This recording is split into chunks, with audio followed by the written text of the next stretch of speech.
제40장 말몰이꾼의 재미있는 이야기와 여관에서 일어난 사건들. 나는 사랑의 뱃사공이니 끝없는 바다 헤매도다. 어느 항구를 기다리느뇨. 희망하는 뱃길을 달릴 뿐이리. 멀고 먼 하늘 끝에 고운 별 하나, 외로운 뱃사공의 길잡이여라.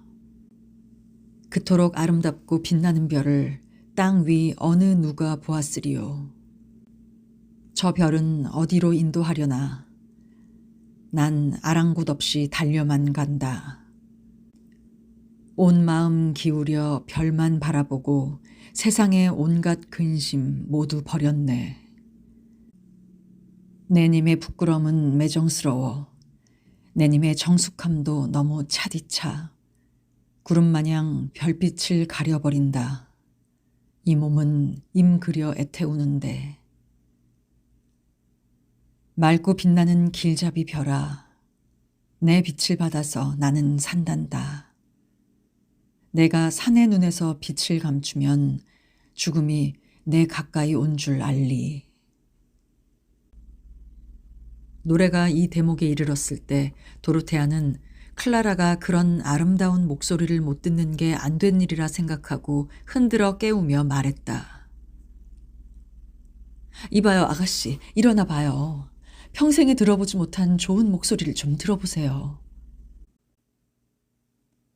클라라가 겨우 눈을 뜨고 처음에는 도로테아가 무슨 말을 하는지 알아듣지 못하고 다시 얘기해달라고 했다.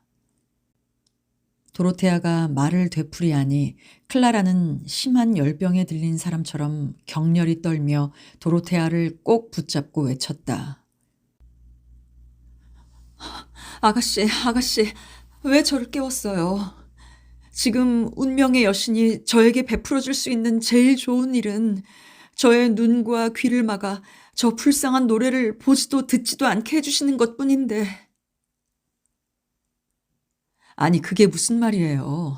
저 노래는 말몰이꾼이 부르는 건데. 아니에요. 토지를 많이 가지고 있는 귀족이랍니다. 그리고 제 마음속에도 그분의 토지가 있는 셈이어서 스스로 소유권을 버리지 않는 한 그것은 영원히 그분의 것이에요. 나이는 어린데 어른처럼 말을 하는 것을 듣고 도로테아가 말했다. 도무지 무슨 말인지 난 알 수가 없네요. 좀 더 분명하게 말해봐요. 마음이니 토지니 하는 게 무슨 뜻인지 노래를 듣고 괴로워하는 것에 관해서도 얘기를 해줘요. 하지만 지금은 얘기를 하지 말아요. 저 사람이 또다시 노래를 시작할 것 같아서 그러는데 아가씨가 흥분하는 바람에 아름다운 노래를 듣지 못할까 봐 그래요. 좋도록 하세요. 클라라가 대답했다.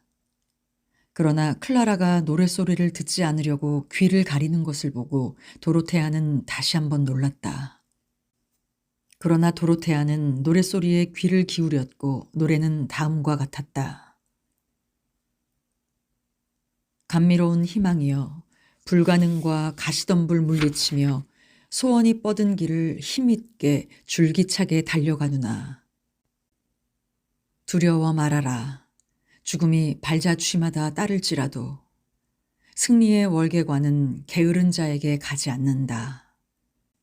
사내답게 용감히 운명에 맞설 줄 모르는 자와 태만에 탐닉하여 안위를 꿈꾸는 자, 행운을 알리오. 사랑의 영광은 값이 비싸나 그지없이 마땅한 일. 황금과 보석도 사랑의 약속보다 값지지 못해 값이 적은 물건은 우리는 다시 보지도 않는다. 사랑의 외고집은 때로는 불가능도 깨뜨리나니 님의 고든 마음이 내 혼의 깊은 바람 끝내 물리쳐도 아름다운 님의 하늘 언젠가는 반드시 오르게 되리. 여기서 노랫소리는 그치고 클라라는 다시 흐느껴 울었다. 이쯤 되니 도로테아는 아름다운 노래와 구슬픈 눈물의 원인이 무엇인지 알고 싶어 견딜 수가 없었다. 그래서 다시 한번 클라라에게 조금 전에 한 말은 무슨 뜻이냐고 물었다. 그랬더니 클라라는 루신다가 들을까 걱정이 되어서 도로테아를 꼭 끌어안고 누가 듣지 못하게 자기 입을 도로테아의 귀에다 바짝 갖다 대고 말했다. 저 사람은 아라곤 왕국의 양반집 아들인데 2개의 마을을 다스리고 있고 마드리드에서 우리 집 건너편에 살았어요. 아버지는 겨울엔 커튼으로 창문을 가리고 여름엔 발로 창문을 가리셨지만 어찌 된 셈인지 그는 저를 사랑하게 된 거예요. 열렬하게 눈물을 흘려가면서 자기 집 창문에서 저를 사랑한다고 했습니다. 저는 그가 나한테서 무엇을 원하는지 몰랐지만 그를 믿지 않을 수 없었고 또 사랑하게 되었어요. 그가 저에게 보내온 몸짓 중 한 가지는 저와 결혼하고 싶다는 뜻으로 양손을 마주잡아 보이는 것이었습니다. 저는 그걸 기뻐해야 할 것이지만 어머님도 안 계신 홀몸이라 누구에게 그 이야기를 할지 몰랐어요. 그래서 아무런 호의도 표하지 않았습니다. 하지만 우리 아버지와 그의 아버지가 집에서 나가신 틈에 저는 커튼을 조금 치켜 올리고 제 모습 전체를 보여주었죠. 그랬더니 그는 미칠 듯이 기뻐했습니다. 그러나 아버지가 떠나실 때가 되었고 그 사실도 아시게 되었습니다. 저는 절대로 얘기를 할 수 없었으나 다른 사람한테서 들으셔서 알고 계셨어요. 아버지는 슬퍼서 병환이 나시고 우리가 떠나는 날 저는 눈짓으로나마 그에게 작별 인사도 할 수 없었어요. 그런데 우리가 이틀 동안 여행을 하고 여기서 하루쯤 걸리는 마을 여관으로 들어가려니까 그가 말머리처럼 차리고 집 문간에 서 있었어요. 저는 그를 알아보고 놀랐습니다. 또 기뻤습니다. 그는 아버지한테 들키지 않고 나를 몰래 바라보았습니다. 저는 그가 무슨 목적으로 오는 건지 어떻게 자기 아버지한테서 빠져나왔는지 몰라요. 그의 아버지는 그가 외아들이고 훌륭한 아들이기 때문에 무척이나 사랑하신답니다. 아가씨가 보시면 아실 거예요. 더군다나 그가 부르는 노래는 모두 자기 머리에서 나오는 거예요. 아주 뛰어난 시인이래요. 또 한 가지, 저는 그를 보고 노래를 들을 때마다 아버지가 그를 알아보시고 우리 속마음을 아시게 될까봐 온몸이 떨려요. 저는 지금껏 한 번도 얘기해 본 적이 없지만 그를 사랑해요. 목소리가 듣기 좋으시다는 저 음악가에 관해서는 이것밖에 더 얘기할 게 없어요. 그렇지만 이것만 들으시고 아가씨는 저 사람이 말몰이가 아니라 제가 말한 대로 제 영혼과 마을의 주인이라는 걸 분명히 아실 거예요. 이때 도로테아는 클라라에게 키스를 하며 말했다. 클라라 아가씨, 더 얘기 말아요. 더 얘기 말아요. 다만 날이 밝기만 기다리세요. 천주님의 도움을 받아 그처럼 좋게 시작된 일이 응당 가야 할 방향으로 아가씨의 일을 잘 마련해 보도록 하겠어요.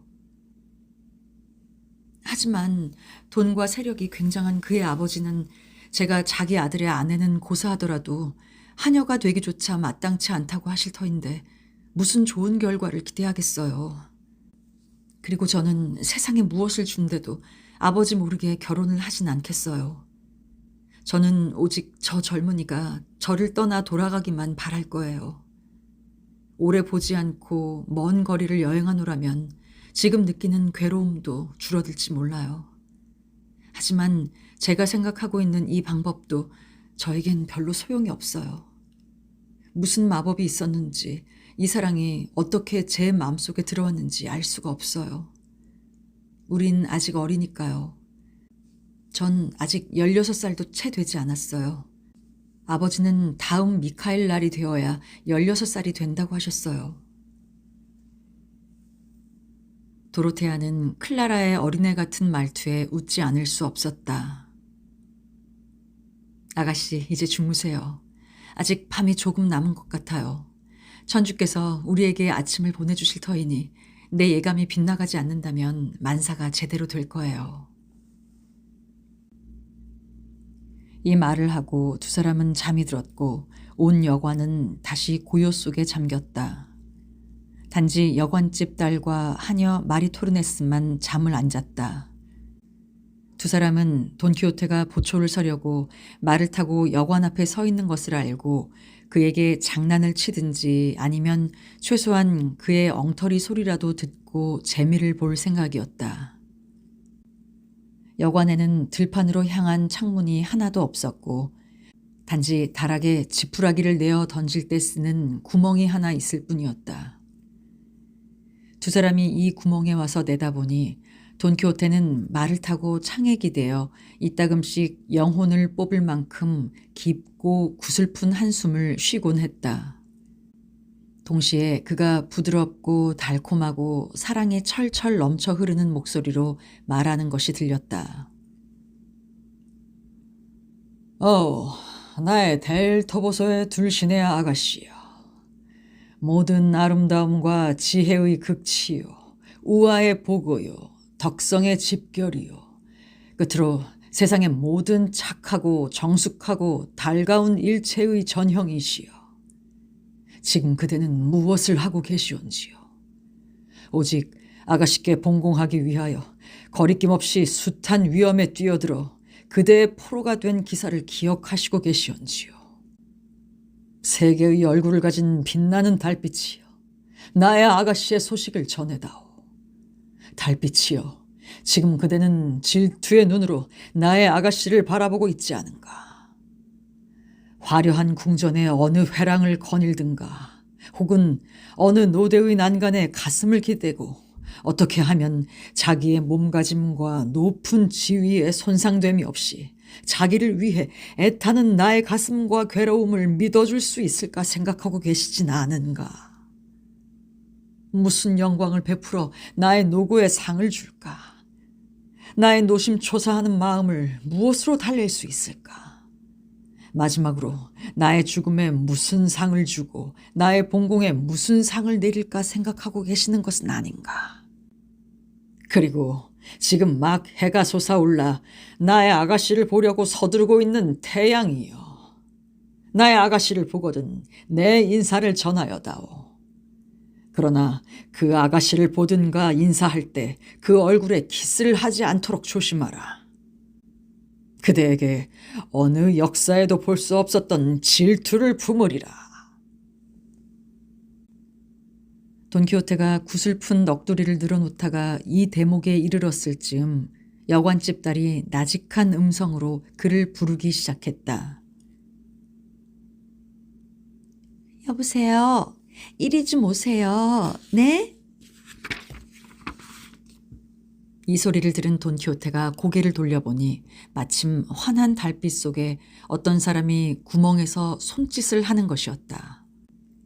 그는 그 구멍이 굉장한 궁전에 있기 마련인 황금빛 창살까지 달린 유리창이라고 생각했다. 순간적으로 그는 전처럼 성주의 딸인 아름다운 아가씨가 자기를 열렬히 사랑해서 사랑을 호소하러 왔다는 허황스런 생각을 하게 되었다. 이런 생각을 한 그는 자기가 무례하든가 냉담한 사람처럼 보이기 싫어서 로신한테의 머리를 돌려 창문으로 가까이 가서 두 여인들을 보고 말했다. 아리따운 아가씨여. 높으신 신분과 아름다움에 합당한 응답을 구하지 못할 곳에 사랑의 희망을 두시니 보기에 민망합니다. 이 불쌍한 편력 기사를 원망하지 마십시오. 사랑의 불꽃은 그 아가씨밖에는 다른 여인에게 마음을 허락할 수 없도록 만들어 놓았습니다. 그 아가씨를 처음 보는 순간부터 저는 그 아가씨를 내 영혼의 절대적인 지배자로 삼았습니다. 그러나 혹시 제가 사랑 이외에 다른 것으로 아가씨들을 즐겁게 해드릴 수 있다면 저에게 그것을 요구하십시오. 그러면 지금 여기 안 계신 달가운 저의 아가씨를 걸어 맹세하거니와 머리카락이 온통 뱀이라는 메두사의 머리를 갖다 달라고 하시든지 저 태양의 광선을 병 속에 담아다 달라고 하셔도 당장에 갖다 드리겠습니다. 기사님, 우리 아가씨는 그런 건 원치 않으십니다. 마리토르네스가 말했다. 그러면 총명한 아가씨, 그대의 아가씨께서는 무엇을 원하시나요? 돈키호테가 물었다. 단지 기사님의 아름다우신 손을 원하실 뿐입니다. 오직 그 열렬한 소원을 만족시키고자 위험을 무릅쓰고 이 창문으로 오신 겁니다. 아가씨의 부친께서 아시는 날에는 한쪽 귀를 자르실 거예요. 돈키호테가 대꾸했다. 어디 한번 그따위 짓을 하나 봅시다. 사랑에 취한 딸의 연약한 몸에 손을 대면 벌이 무서울 거요. 세상의 아버지가 당한 죽음 가운데서 제일 끔찍한 죽음을 당하고 싶지 않다면 그런 짓은 안 하도록 하는 게 좋을성 싶소이다. 마리토르네스는 돈키호테가 손을 줄이라는 것을 믿어 의심치 않고 얼른 혼자서 개교를 꾸며가지고 구멍을 떠나 마국간으로 내려가서 산초 판사의 노새에 곱비를 가져왔다. 그리고는 돈키호테가 사랑에 도취한 아가씨가 서 있는 황금 창살의 창문에 손을 올려놓고 로신한테의 잔등에 올라서는 순간 구멍 옆으로 되돌아왔다. 돈키호테는 손을 내밀면서 말했다. 아가씨요, 이 손을 잡으시오. 아니, 더 정확히 말씀드리자면 그것은 손이 아니라 세상의 악한 자들에 대한 무서운 채찍입니다. 자, 이 손을 잡으세요. 이 손은 아직 다른 여자의 손이 만져진 적이 없습니다. 제 온몸을 송두리째 소유하신 그 아가씨조차도 만지신 적이 없습니다. 제가 손을 드리는 이유는 키스를 하시라고 드리는 것이 아니라 힘줄의 구조와 근육의 조직과 핏줄의 굵직한 모양을 보시고 그 손이 달려있는 팔의 힘을 짐작하시라는 뜻에서입니다. 곧 보겠습니다. 마리토르네스는 대답하고 곱비에 매듭을 지어가지고 돈키호테의 손목에다 걸었다. 그리고는 구멍에서 내려오면서 곱비의 한쪽 끝을 그 다락의 문거리에다 단단히 붙들어 메었다. 그러자 돈키호테는 손목에 무슨 거칠한 것이 감기는지라 놀라서 소리쳤다. 아가씨께서는 제 손을 쓰다듬는 것이 아니라 할퀴시는 것 같군요. 너무 박대하지 마세요. 제 마음이 냉정하다고 손이 무슨 죄가 있겠습니까? 아가씨의 분노를 그처럼 작은 분부에다 쏟아 놓으시는 것은 부당한 일인 줄 압니다. 그러나 돈키호테의 말을 듣는 사람은 아무도 없었다. 마리토르네스가 그의 손목을 붙들어 매자마자 그 두 여자는 허리가 부러져라고 웃어대면서 그곳을 떠나버렸던 것이다. 어찌나 단단히 붙들어 맸는지 혼자서는 도저히 풀 수가 없었다. 그는 다락 문거리에 손을 묶인 채 로신한테의 등에 올라서 있었는데 로신한테가 어느 쪽으로든 움직이기만 하면 한쪽 팔에 대롱대롱 매달릴 판이어서 걱정이 태산 같았다. 그래서 그는 꼼짝달싹도 못하고 있었다. 로신한테의 인내심과 조용한 기질을 생각할 때 100년이라도 움직이지 않고 서 있을 수도 있을 법한 일이지만 돈키호테는 자기가 묶여있다는 것과 아가씨들이 달아나 버렸다는 것을 알았다. 그러자 언젠가처럼 궁성에서 마법에 걸린 무어인 마부들이 자기를 함부로 내려놓던 경우와 같이 그게 다 마법의 장난이라고 생각했다. 그래서 마음속으로 처음에 혼나고 나서도 두 번 다시 그런 함정에 빠져들다니 지각과 판단이 없다고 자신을 꾸짖었다. 어쨌든 손을 빼보려고 팔을 잡아당겼으나 소용이 없었다. 비로소 그는 모든 마법을 능히 이겨내는 아마디스의 칼이 있었으면 하기도 하고 스스로 자기 운수를 저주하기도 하고 또 마법에 걸려서 매여 있는 동안 자기가 없어서 세상이 크나큰 손실을 입을 것을 생각하기도 했다. 그러다가 그는 사랑하는 델 토보소의 둘시네아를 기억했고 노새 안장에 몸을 던지고 깊은 잠에 빠진 산초 판사를 불렀고 마법사 리르간테오와 알키페에게 구원을 청했고 그 다음으로는 절친한 친구 우르간다에게 와서 도와달라고 했다. 드디어 아침이 되었을 때 그는 어찌할 바를 몰라 황소처럼 씩씩거렸다. 그리고 그는 자기가 마법에 걸렸다고 상상했으므로 새날이 밝아도 영원토록 이 고생을 면할 수 없을 것이라고 믿고 있었다. 그는 로신한테가 꼼짝도 않고 서 있는 것을 보고 마법에 걸렸다는 확신을 더욱 굳게 가졌다. 그는 자기와 말은 아군의 힘이 사라질 때까지 또는 좀 더 재주 있는 마법사가 마법을 풀어줄 때까지 먹지도 마시지도 자지도 못하고 그러고 서 있어야 할 줄로 믿었다. 그러나 그의 확신이란 너무나도 잘못된 것이었다. 날이 밝기가 무섭게 4명의 잘 차려입은 기마병이 안장에 화승총을 매달아 가지고 달려왔던 것이다. 그들은 아직 잠겨있는 여관을 두드리며 호통을 쳤다.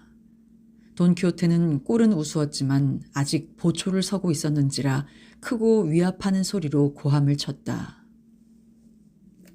기사인지 시종인지 또는 무엇인지 그대들은 이 궁성의 문을 두드릴 권리가 없소. 이런 시간에 안에 있는 분들은 잠이 들어 계시는 게 분명하니 말이오. 온 땅을 해가 뒤덮기 전에는 성문을 열지 않는 습관이라는 것은 확실하고도 남음이 있소. 밖에 물러나 있든지 날이 밝기까지 기다리시오. 그때 가서야 그대들에게 문을 열지 안 열지 결정하겠소. 그중 하나가 소리쳤다. 이게 도대체 무슨 악마의 궁성이길래 우릴 이런 식으로 세워두는 거야? 당신이 여관 주인이면 빨리 문을 열어요. 우린 길손들이요. 길을 서둘러야 하기 때문에 말에게 먹이를 주고 다시 달려가려는 거요. 그래, 내가 여관 주인으로 보인다는 말이오. 돈키호테가 따졌다. 당신이 뭐 같은진 모르겠지만 이 여관이 궁성이라고 하는 건 농담으로 그러는 줄 알고 있어. 궁성이요. 이 지역에선 제일 가는 궁성이지요. 이 안에는 손에 곤장을 들고 머리에 왕관을 쓴 분들이 계신다오. 그건 거꾸로 말하는 게 좋을걸. 머리에는 곤장, 손에는 왕관 모양을. 당신 말은 여관에 배우들이 묵고 있다는 게로군. 돈키호테가 대답했다. 당신은 세상을 잘 모르는군. 변력기사에게 일어나는 일을 조금도 모르다니. 나그네 일행은 돈키호테와 주고받는 말에 실증이 나서 다시 요란하게 문을 두드렸다. 그러자 여관 주인과 모든 사람들이 잠에서 깨었다. 그래서 여관 주인은 누가 문을 두드리는가 보려고 일어났다. 그때였다. 길손의 말 하나가 축 늘어진 주인을 떠받든 채 꼼짝 않고 구슬피 서 있는 로신한테의 냄새를 맡았다. 그러자 짐승이지만 자기에게 그처럼 다정스러운 추파를 보내는 짐승에게 약간의 감정 섞인 냄새를 담내로 안 보낼 수가 없었다. 그래서 로신한테가 약간 움직였다. 그 바람에 돈키호테의 다리는 안장에서 미끄러졌다. 한쪽 팔이 매달리지 않았다면 땅바닥에 내동댕이 쳐졌을 것이지만 그에게는 손목이 끊어지거나 팔이 부러지는 듯한 고통을 겪었다. 그는 발가락이 땅바닥에 닿을 만큼 땅에 가까웠지만 그 때문에 신세는 더욱 가련했다. 왜냐하면 발바닥이 땅에 아주 가까이 있는 것을 알고 더욱 애를 쓰고 몸을 길게 늘여보려고 했던 것이다. 제41장 여관에서의 계속되는 사건. 돈키호테가 지르는 소리에 마침내 여관 주인은 여관 문을 열어젖히고 누가 그러는가 보려고 뛰쳐나왔다. 마리토르네스도 그의 고함 소리에 깨어서 왜 그러는지를 짐작하고는 다락으로 가서 돈키호테의 팔을 붙들어 맸던 고삐를 살짝 풀어놓았다. 그러니까 기사는 주인과 길손들의 앞에 나동그라졌다. 그들이 왜 그리 소리를 쳤느냐고 물으니 그는 대답을 하지 않고 손목에서 끈을 풀어버리고 벌떡 일어나 로신한테에 올라 방패를 고쳐잡고 창을 겨누고 들판을 한 바퀴 빙 돌고 말을 달려오면서 소리를 질렀다. 누구를 막론하고 내가 스스로의 과오로 마법에 걸렸었다고 하는 자에겐 미코미코나 공주님의 허락을 받아 그것을 거짓이라 할 것이며 결투를 요구할 것이다. 새로운 사람들은 돈키호테의 말을 듣고 어찌 된 영문인지 몰랐으나 여관 주인이 그게 누구라는 것과 미친 사람이니 이상하게 여기지 말라고 해서 그들은 놀라움을 풀었다. 그러자 그들은 말머리꾼 차림을 한 15살 난 소년이 혹시 그 여관으로 오지 않았는가고 주인에게 묻고 그의 외모를 이야기했는데 그것은 클라라 아가씨의 애인의 모습과 같은 것이었다. 주인은 여관에 사람이 많아서 그들이 찾고 있는 사람은 특별히 보아두지 않았다고 대답했다. 그러나 그 중 한 사람이 재판장이 타고 온 마차를 보고 소리쳤다. 틀림없이 여기 있네. 사람들 말을 들으면 도련님이 이 마차를 따라갔다지 않나. 틀림없는 일일세. 우리 중 한 사람은 문간에 지키고 서 있기로 하고 나머지는 들어가서 찾아보세. 아니, 우리 중 하나가 여관 주위를 돌면서 담을 넘어 달아나나 보는 게 좋겠어. 자네 말대로 하세. 그리고는 두 사람이 안으로 들어가고 한 사람은 문간에 서 있고 나머지 한 사람은 여관 주위를 돌기 시작했다. 여관 주인은 그 모양을 바라보면서 그들이 방금 이야기하던 그 소년을 찾느라고 그러는 줄은 알 수 있었지만 도대체 왜 그리 조심스러운 행동을 취하는지 알 수 없었다. 날이 환히 밝았다. 그런 까닭도 있고 또 돈키호테가 시끄러운 소리를 냈기 때문에 모두 깨어 일어났다. 특히 클라라와 도로테아는 그날 밤 잠을 조금밖에 잘 수 없었다. 클라라는 애인이 가까이 있기 때문에 그랬고 도로테아는 그 소년을 보고픈 마음에 그랬다. 그런데 돈키호테는 내 길손이 모두 그를 본 척도 않고 결투에의 도전에 대답을 하지 않는지라 분통이 터져 죽을 지경이었다. 처음에 맹세한 것을 행하지 않고도 다른 일을 해도 괜찮다는 조항이 기사도의 법률에 포함되어 있었다면 그는 한꺼번에 그 네 사람 전부에게 달려들어 책임을 추궁했을 것이다. 그러나 미코미코나 공주를 왕위에 올려앉히기 전에 새로운 일에 착수한다는 것은 마땅치 않을 것 같아 그는 입을 다물고 조용히 길손들의 일의 결말을 기다리고 보아야 했다. 마침내 그중 한 사람이 찾고 있는 줄도 모르고 더구나 붙잡혔다고는 꿈에도 생각지 못한 소년은 다른 말머리꾼 옆에서 자고 있었다. 그 사람은 소년의 팔을 잡아당기며 말했다. 도련님이 입고 계신 옷과 누워 주무시는 잠자리는 신분에 어울리지 않습니다. 어머님에게 뭐라고 변명하시겠습니까? 소년은 잠이 덜 깬 눈을 비비며 그 사람의 얼굴을 한참 쳐다보고 그들이 아버지의 하인이라는 것을 알았다. 그는 무척이나 놀라 얼마 동안은 한마디도 말을 못했다. 하인이 말을 계속했다. 도련님, 이젠 어쩔 수 없으니 참고 항복하시고 부친께서 세상을 떠나시는 게 싫으시다면 집으로 돌아가세요. 부친께서는 도련님이 없어진 걸 아시고 걱정이 되셔서 돌아가실 지경입니다. 내가 이렇게 변장을 하고 이리로 왔다는 걸 어떻게 하셨을까? 돈 루이스가 물었다. 도련님의 계획을 알려주신 학생이 있었죠. 도련님이 없어지니까 부친께서 매우 슬퍼하시는 것을 본 그 학생은 몹시 안 되었는지 그만 도련님의 행방을 말했죠. 그래서 주인님께서 저희 네 사람들어 도련님을 찾아오라고 보내신 겁니다. 자, 모든 차비가 되어 있습니다. 저희는 이처럼 금방 돌아가 사랑하시는 부친께 도련님을 다시 모셔다 드리게 되어서 어찌나 기쁜지 모르겠습니다. 그건 내가 하고 싶은 대로 하든가 하늘이 정하신 대로 할 일이야. 저희와 함께 돌아가시는 것 이외에 도련님은 도대체 달리 무엇을 원하시며 하늘이 달리 어떻게 정하겠습니까? 다른 길은 있을 수가 없습니다. 돈 루이스 곁에 누워있던 다른 소녀는 그 말을 다 듣고 방금 옷을 입은 돈 페르난도와 카르데니오, 그 밖의 모든 사람에게 지금 벌어지고 있는 일을 알리러 갔다. 그는 그 소년이 돈 루이스라고 불리더라고 하고 그 사람은 소년더러 아버지의 집으로 가자고 하는데 소년은 안 가겠다고 하더라고 하며 그들이 주고받은 말을 되풀이했다.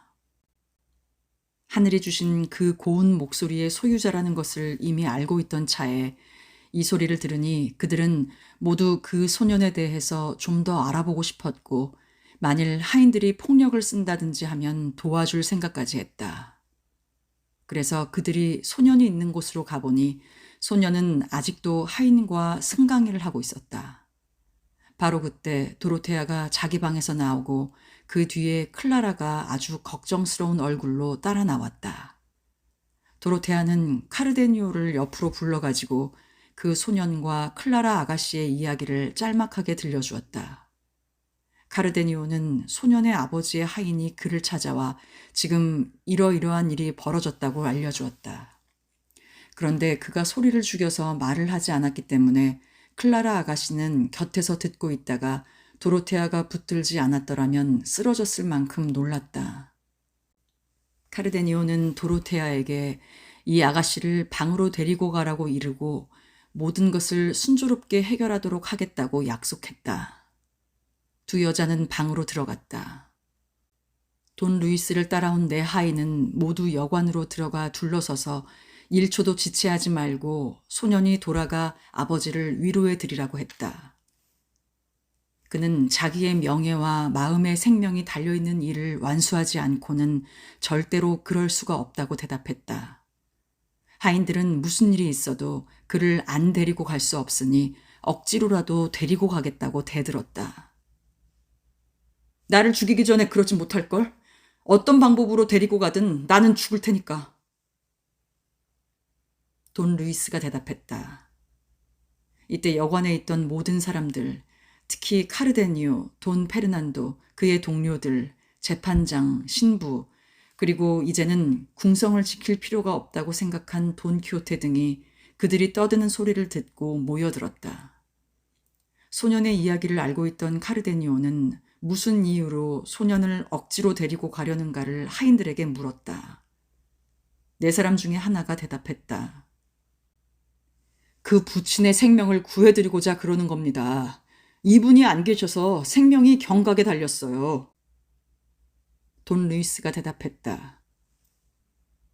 여기서 내 일을 남에게 알릴 필요는 없어. 나는 내 마음대로 할 테니까. 하인이 말했다. 도리를 따져보시면 안 가실 수 없겠죠.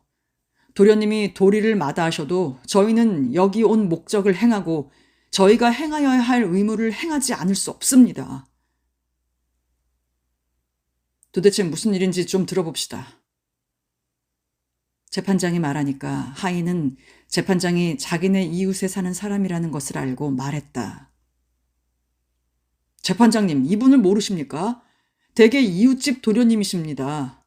보시는 바와 같이 지위와 신분에는 어울리지 않는 옷차림을 하고 집에서 달아나신 겁니다. 재판장은 그제서야 소년을 좀 더 자세히 바라보고 그가 누군지 알자 그를 껴안으며 말했다. 돈 루이스, 이게 무슨 어린애 짓이오. 이처럼 신분에 안 맞는 옷차림으로 집을 나왔으니 도대체 무슨 곡절이 있는 거요. 소년의 눈에는 금세 눈물이 고였다. 한마디 대답도 하지 못했다. 그러나 재판장은 모든 일을 다 잘 처리해 줄 터이니 안심하라고 하인들에게 이르고 돈 루이스의 손을 잡고 한쪽으로 데리고 가서 거기 온 이유가 뭐냐고 물었다. 재판장이 소년에게 여러 가지 질문을 하고 있을 때 여관 문간에 커다란 소동이 벌어졌다. 그 전날 밤을 거기서 지낸 손님 둘이 모두들 그 네 사람을 둘러싸고 분주히 묻고 대답하는 틈을 타서 숙박료를 지불하지 않고 슬쩍 가버리려고 했던 것이다. 그러나 여관 주인은 다른 일보다 자기 일에 주의를 잘하는 사람인지라 문을 빠져나가려는 그놈을 붙잡고 돈을 내라고 했다. 게다가 너절하게 속임수를 쓰려고 했다고 욕지거리를 퍼부으니 두 사람은 불끈해서 주먹으로 대답하기에 이르렀고 신나게 두들겨 패는 바람에 가련한 여관 주인은 사람 살리란 소리를 지를 수밖에 없었던 것이다. 주인 마누라와 딸은 돈키호테 밖에는 모두들 바빠서 구원을 하러 갈 수가 없다는 것을 알고 딸이 그에게 소리를 쳤다. 기사님, 천주님이 허락하신 힘으로 우리 아버지를 좀 도와주세요. 여기 나쁜 놈들이 아버지를 타작하듯 두들겨 패고 있어요. 아름다운 아가씨요. 그대의 청혼은 그만 때를 잘못 알았습니다. 제가 미리 약속한 바를 성공적인 결말을 가져가기 전에는 다른 어떤 모험에도 착수할 수가 없게 되었습니다. 하지만 지금 제가 도와드릴 수 있는 바를 알려드리죠. 달려가 아버님께 최선을 다하여 자기 자리를 지키실 것과 절대로 굴복하지 마시라고 하십시오. 그동안 저는 미코미코나 공주님에게 그분의 어려운 처지를 도와도 좋다는 허락을 받겠습니다. 공주님께서 허락하신다면 제가 가서 구원해 드릴 터이니 안심하십시오. 가까이 서 있던 마리토르네스가 말했다. 저는 비록 죄인이나 나리께서 허락을 받으시기 전에 우리 주인님은 딴 세상에 가 계실 거예요. 돈키호테가 대답했다. 아가씨, 단지 허락만 받게 해주십시오. 허락만 내리면 그분이 저 세상에 계신데도 별로 상관이 없습니다. 세상 전체가 들고 일어나 맞설지라도 제가 그분을 도로 데려올 것입니다. 또는 그분을 그리로 보낸 자들에게 무서운 복수를 가하여 만족스럽게 해드리겠습니다.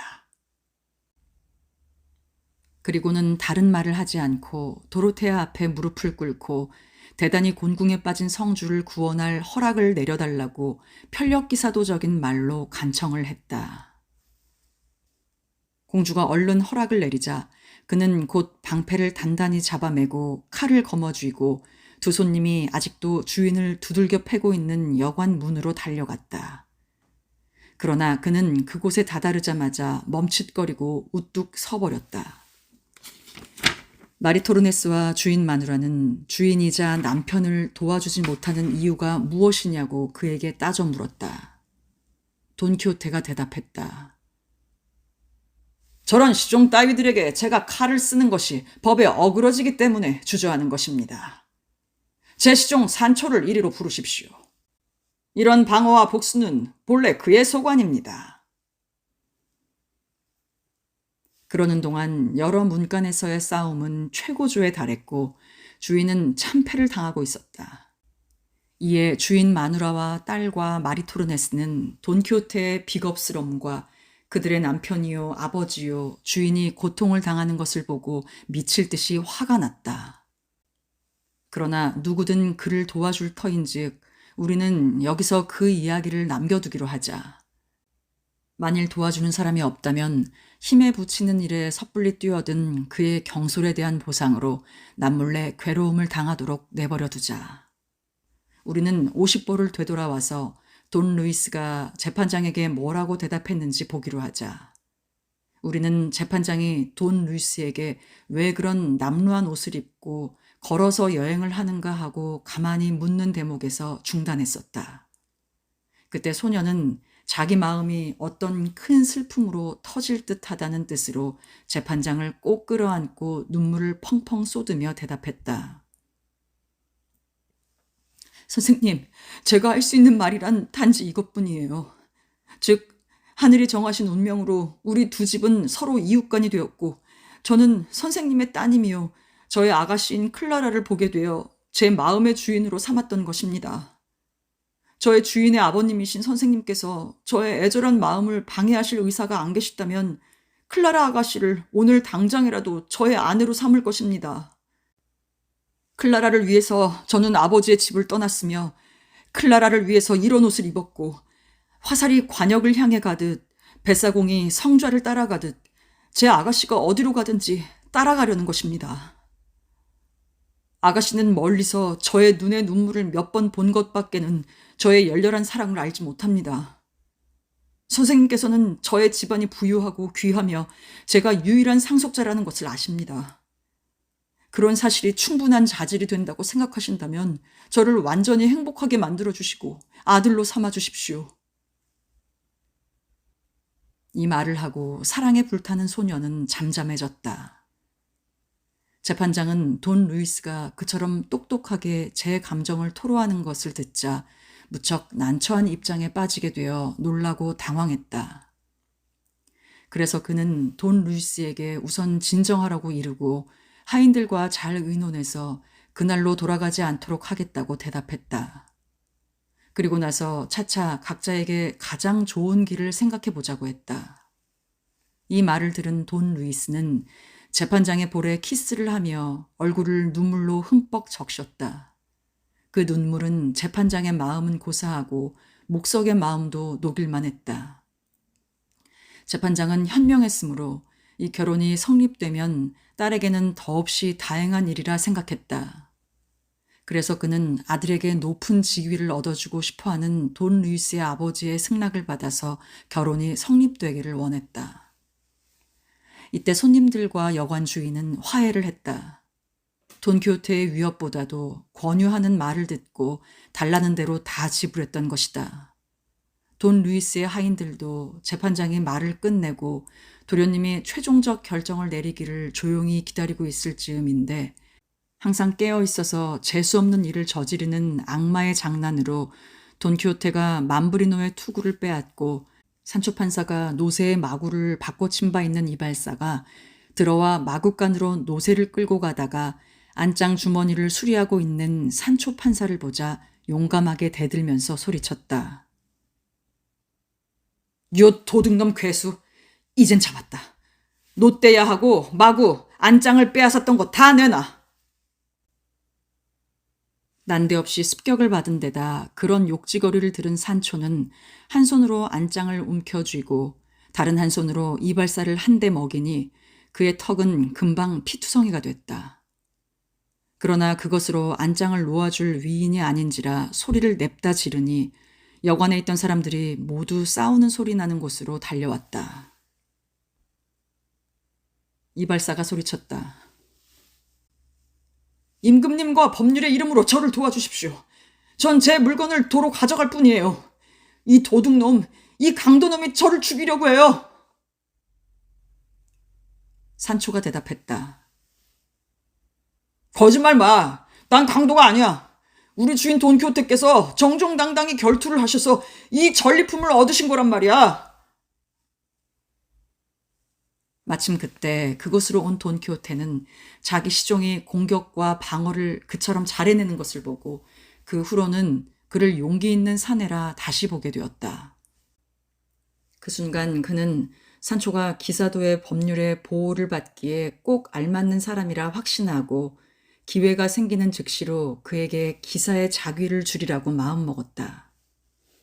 그런데 이발사가 싸움 도중에 한 말 중에는 이런 것이 있었다.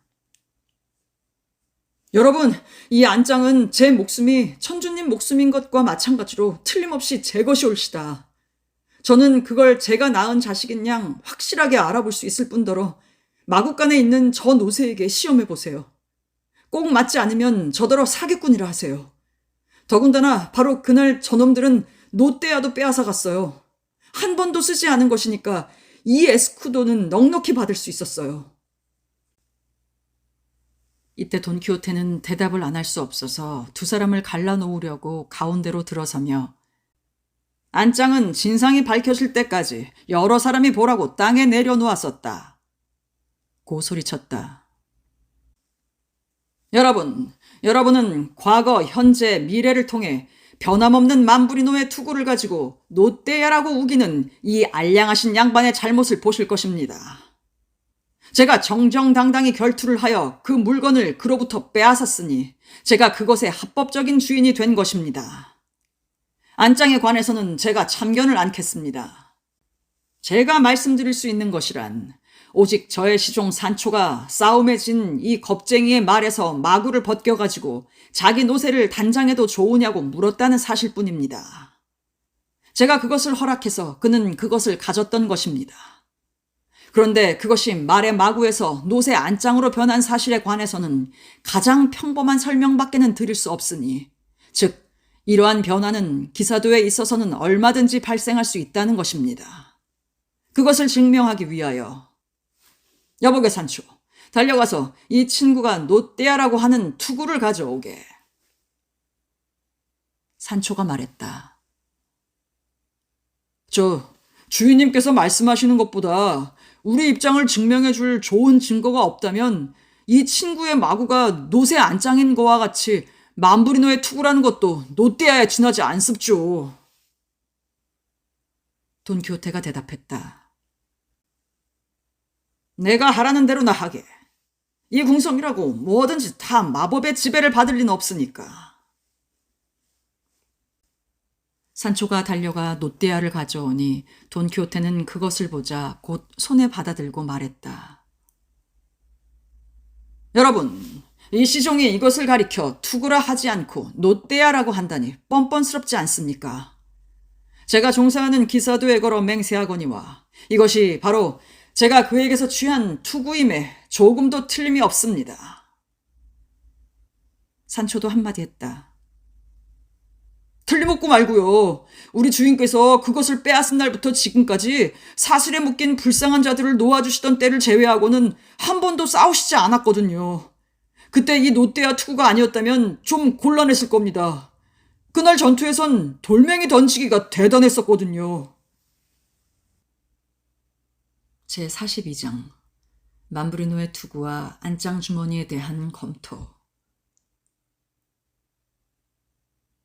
여러분, 이분들이 이걸 보고 노떼야가 아니라 투구라고 맹세하며 우기는 것을 어떻게 생각하십니까? 이발사가 말했다.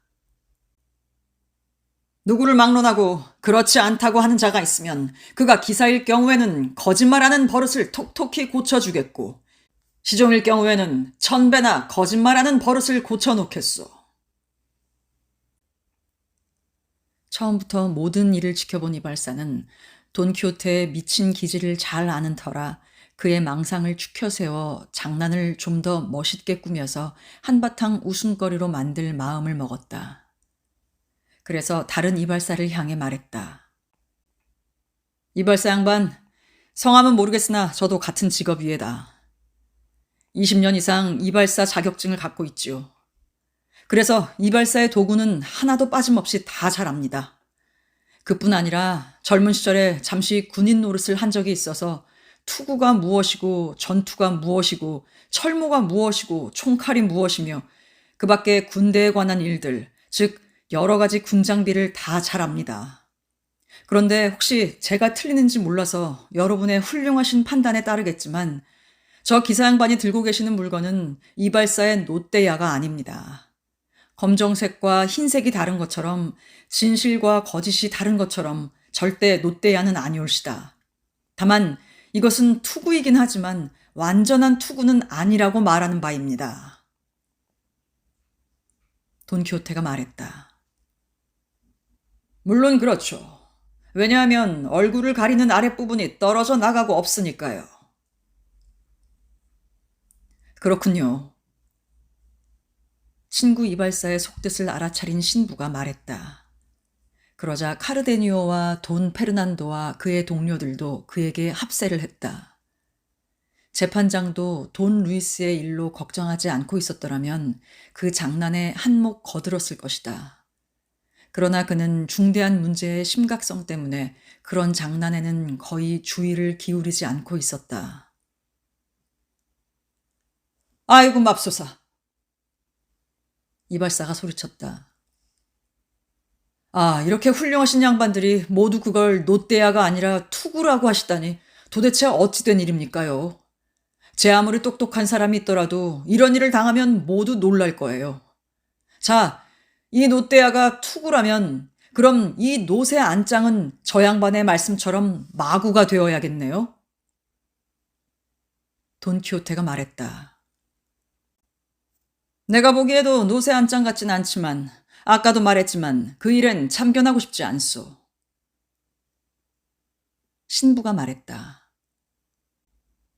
그게 노새 안장인지 말의 마구인지는 돈키호테께서 말씀하시기에 달렸습니다. 기사도에 관한 사실에 있어서는 여기 있는 모든 사람은 돈키호테의 권위에 따릅니다. 돈키호테가 말했다. 제가 이 궁성에 2번 머무는 동안 이곳에서 여러 가지 이상한 일이 생겨서 거기에 관한 질문에 대해서는 한 가지도 확실한 답변을 할 수가 없습니다. 제가 생각컨대 여기서 생기는 일은 모두 마법의 장난입니다. 지난번 경우에는 여기서 살고 있는 무어 마법사에게 무척 시달림을 받았고 산초도 그 마술사 부하들의 손에 좀 괴로움을 당했습니다. 그리고 어젯밤에는 원인도 이유도 알지 못하고 거의 2시간 동안이나 이 팔에 매달려 있었습니다. 그런 고로 지금 저것이 노새 안장인지 말의 마구인지는 선뜻 단언할 수가 없으니 신부님의 옳은 판단에 맡기겠습니다. 혹시 여러분은 저처럼 기사가 아니신 까닭에 이 장소의 마법이 여러분에게는 효력이 미치지 않아서 판단력이 자유로울지 모르니 이 궁성의 사실들을 제 눈에 보이는 대로가 아니라 있는 사실 그대로 판단하실 수 있을지도 모르겠습니다. 돈 페르난도가 이에 대답했다.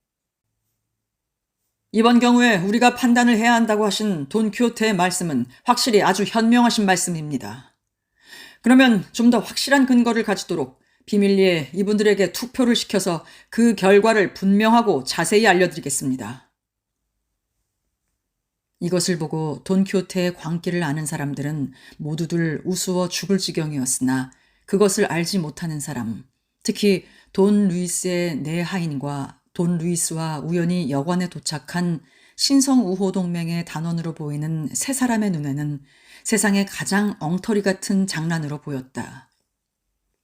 그러나 그 중에서 제일 어리벙벙하게 된 사람은 바로 눈앞에서 자기 노떼아가 맘브리노의 투구로 둔갑을 하고 자기 노새 안장이 좋은 마구로 변할 것이라고 믿어 의심치 않는 이발사였다. 아무튼 돈 페르난도가 이 사람 저 사람에게로 다니며 투표를 모으며 굉장한 싸움거리가 되었던 그 보물이 노새 안장인지 마구인지 가만히 말하라고 귓속말을 하는 것을 보고 모두 웃었다. 돈 키호테를 아는 사람들의 투표를 다 모으고 나서 그는 큰 소리로 선언했다. 여보세요. 사실 말씀이지 여러 사람의 의견을 묻기가 귀찮군요. 묻는 사람마다 틀림없는 말의 마구, 그것도 혈통이 좋은 말의 마구를 가지고 노새의 짐 안장이라니 그런 엉뚱한 소리가 어디 있느냐고 합니다. 그러니 이건 어쩔 수 없네. 이게 마구이지 노새 안장이 아니라고들 하니 자네가 제기한 항소는 불행한 결과로 되어버렸네. 미안하네. 그 불쌍한 이발사가 소리쳤다. 당신들이 잘못 생각하시는 게 아니라면 제가 지옥에 떨어져도 좋습니다.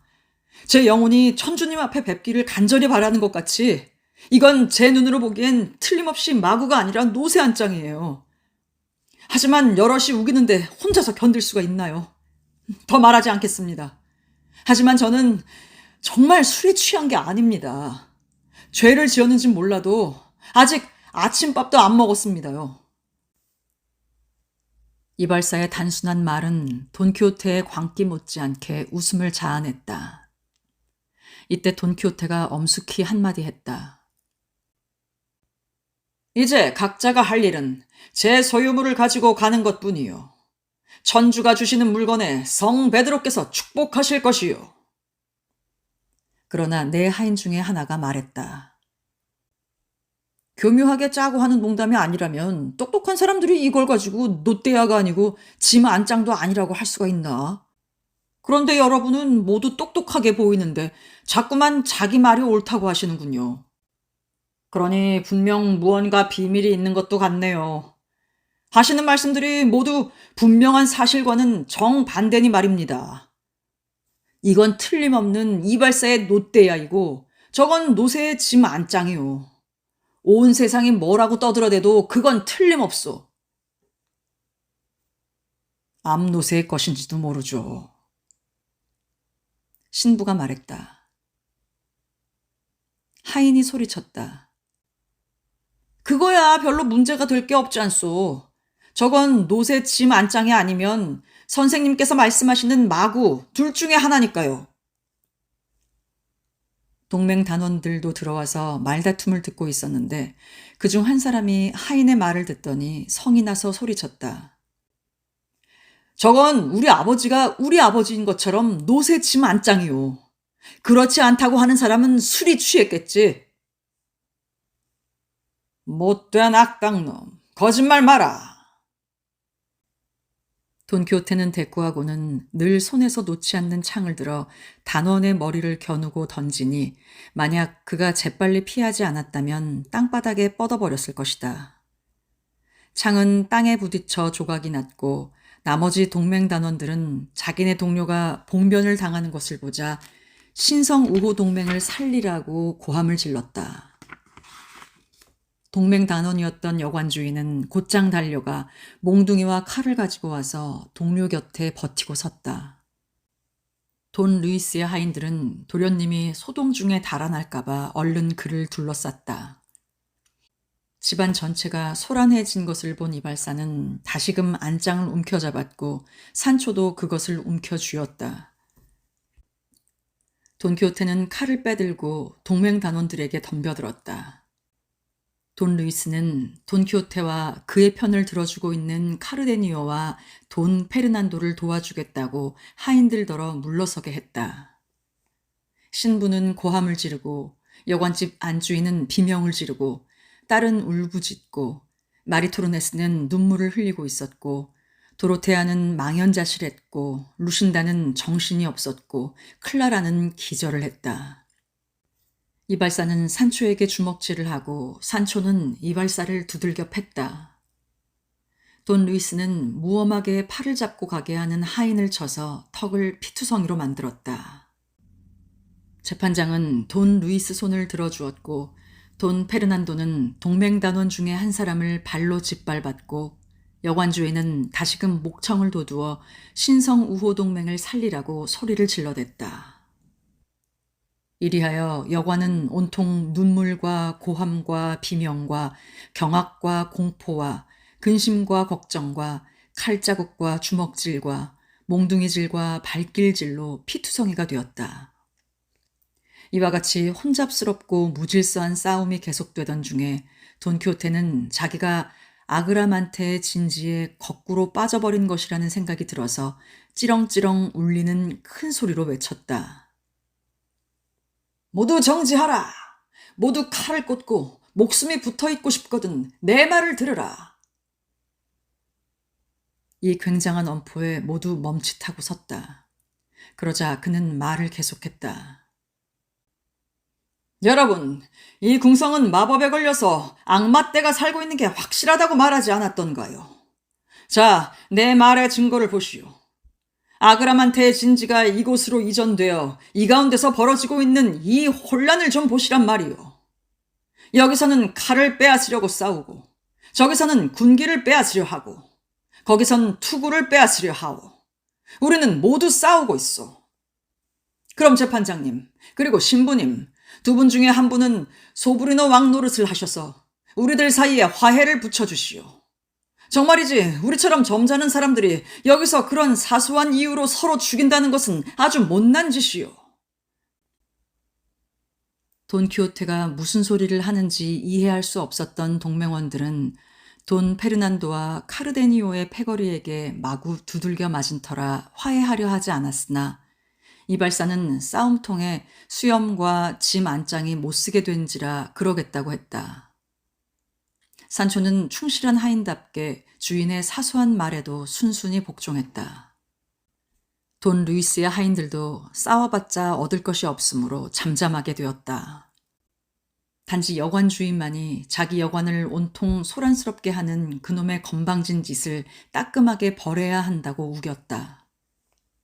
드디어 여관의 소동은 잠시 평온해졌고 짐 안장은 최후의 심판날까지 마구 노릇을 하게 되었고 돈키호테의 상상 속에 롯데야는 투구로 여관은 궁성으로 남아있게 되었다. 드디어 재판장과 신부의 권유로 모든 사람이 화해를 했을 때 돈 루이스의 하인들이 또다시 곧 집으로 가야 한다고 우기기 시작했다. 그가 하인들과 이러니 저러니 말을 하고 있을 동안에 재판장은 돈 페르난도와 카르데니오와 신부에게 어떻게 하면 좋겠는가고 의견을 물었다.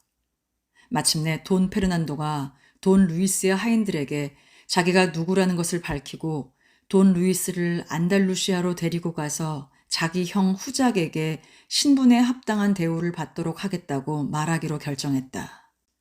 돈 루이스가 갈기갈기 찢겨도 아버지에게는 돌아가지 않으리라는 것을 알았기 때문이다. 내 하인은 돈 페르난도의 지위와 돈 루이스의 고집을 알고는 자기네끼리 의논한 결과 세 사람은 돌아가 아버지에게 일의 경위를 알리고 한 사람은 남아서 도련님에게 시중을 들고 다른 사람들이 되돌아오든가 아버지의 명령을 듣기 전에는 그를 떠나지 않기로 했다. 이리하여 이 복잡한 투쟁은 아그라만테의 권위와 소브리노 왕의 지혜에 의하여 풀리고 말았다. 그러나 화합의 원수요 평화의 대적인 악마는 자신이 멸시와 조롱을 받은 것과 그들을 복잡한 혼란의 도가니에 집어넣었다가 얻은 것이 너무나 적은 것을 깨닫고 다시 한번 새로운 다툼과 소동을 초래시키기로 결심했던 것이다. 그것은 이렇게 하여 발생했다. 즉, 동맹원들은 맞붙어 싸우던 사람들의 지위를 엿듣자 무슨 일이 생기든 싸우면 손해를 볼 것이 뻔한지라 진정하고 싸움에서 물러났었다. 그러나 그중 돈 페르난도에게 얻어맞고 짓밟힌 사람은 자기가 갖고 다니는 여러 범행자에 대한 체포 영장 가운데 돈키호테에 대한 영장이 있던 것이 불현듯 생각났다. 산초의 염려대로 신성우호동맹에서는 노예선의 노예를 놓아준 돈키호테를 체포하라는 명령을 내렸던 것이다. 그 생각이 나자 그는 영장에 기록된 사실이 그 기사와 맞는지 확인해 보기로 마음먹었다. 그래서 품속에서 양피지를 한 장 꺼내보니 자기가 찾던 영장이었으므로 그는 여유 있게 읽기 시작했다. 그는 글을 잘 읽을 줄 모르는 사람이라 천천히 읽기 시작했다. 그는 한 자씩 읽으면서 돈키호테를 눈여겨보며 영장에 있는 조목들을 하나씩 하나씩 기사의 겉모습과 비교를 해보니 영장에 기록된 자는 그 기사임에 틀림없었다. 그 사실을 확인하기가 무섭게 그는 양피지를 접어 영장을 왼손에 잡고 오른손으로 돈키호테의 멱살을 붙잡아 숨도 제대로 쉴 수가 없게 했다. 그리고는 소리를 질렀다. 신성 우호동맹을 도우시오. 자, 내가 장난으로 이러는 게 아니니 이 강도를 체포하라고 쓴 이 영장을 보시오. 신부가 영장을 받아보니 동맹원이 한 말이 모두 참말이고 거기 쓰인 것이 돈키호테의 인상과 들어맞는 것이었다. 그러나 기사는 그 비천한 무례한에게 함부로 손찌검을 당하자 화가 솟구쳐서 몸속의 뼈대가 우두둑 소리가 날 때까지 있는 힘을 다하여 두 손으로 그의 목을 움켜쥐었다. 그의 동료들이 달려들어 구원하지 않았다면 그는 돈키호테가 놓아주기 전에 그 자리에서 그대로 숨을 거둘 뻔했다. 단원들을 도와야 할 입장인 여관 주인도 곧 그를 도우러 달려왔다. 여관 안주인은 남편이 또다시 싸움판에 뛰어든 것을 보고 다시 비명을 질렀고 마리토르네스와 딸도 곧 합세하여 셋이서 하늘과 그곳에 있던 사람들에게 구원을 간청했다. 그것을 보던 산초는 이렇게 말했다. 정말 이 궁성엔 마법사가 있다고 하시던 우리 주인님 말씀이 옳아. 여기선 단 1시간도 조용히 있을 수가 없군. 돈 페르난도는 단원과 돈키호테를 떼어놓고 기사의 멱살을 잡은 단원의 손과 상대편의 목을 잡은 기사의 손을 시원하게 풀어주었다. 그러나 늙은 왕과 신성우호동맹에 협조하는 것은 모든 사람의 의무인 만큼 죄인을 잡아가는 일을 도우라고 주장했다. 그러나 돈키호테는 그런 소리를 듣자 웃으며 아주 태연히 말했다. 이리 오너라. 더럽고 천한 무리들이여. 사슬에 묶인 자를 놓아주고 죄수를 석방하며 불행한 자를 구원하고 넘어진 자를 일으키며 곤궁한 자를 도와주는 것이 강도질이란 말인가. 이 부끄러움을 모르는 자여. 니놈들의 머리통은 천박하고 악랄해서 편력기사도의 고귀성을 깨달을 수 있는 자격을 하늘이 주시지 않았을 뿐더러 진짜 편력기사의 그림자에 경배하지 않는 것조차 죄와 무식이 된다는 것도 모르냐. 이 도둑놈 패거리야. 니놈들은 동맹단원이 아니라 신성우호동맹이 허락해준 강도놈들이다. 어디 말 좀 해봐라. 나 같은 기사님을 체포하라는 영장에 서명을 한 놈은 도대체 누구냐? 편력기사는 모든 법적 구속에서 면제된다는 사실과 칼이 곧 법이고 명령이란 사실도 모르는 자가 누구냐? 되풀이하거니와 기사의 자귀를 받고 기사도라는 엄숙한 사업을 시작하는 날에 편력기사가 얻는 것만큼 많은 특권과 특혜를 가지는 귀족도 없다는 걸 모르는 백치가 누구냐? 어느 편력기사가 세금, 관세, 여왕의 용돈, 법률세, 길값, 백값을 물었다더냐? 편력기사에게 옷 주고 돈을 받았다는 양복점이 어디 있던가? 궁성의 성주가 편력기사더러 숙박비를 내라고 한 적이 어디 있느냐? 아가씨가 편력기사를 사랑하여 그의 뜻에 따르지 않는 아가씨가 누구란 말이냐? 끝으로 무엄하게 맞서는 동맹원 400명에게 400대의 몽둥이 찜질을 골고루 나누어 줄 용기가 없는 편력기사가 과거, 현재, 미래를 통틀어 어디 있단 말이냐?